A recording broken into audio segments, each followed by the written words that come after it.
நாங்கள் இந்த வீடியோவில் கிளாசிக் ஸ்பிளிட் ஏசியில் ஐஸ் ஏற்படுவதற்கான காரணமும் எரர் கோட்க்குரிய காரணமும் என்னென்று சொல்லி இந்த வீடியோவில் பார்ப்போம்.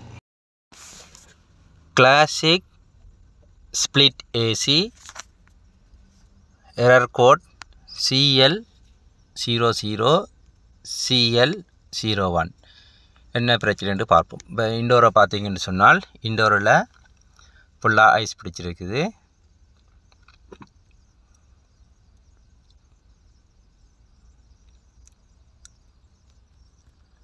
இது என்ன ரீசன்னு சொல்லி பார்ப்போம்.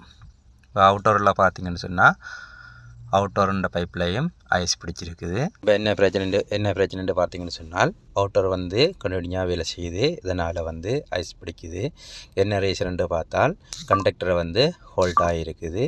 அதனால் தொடர்ந்து அவுட்டர் ஓடும்போது ஐஸ் பிடிக்குது.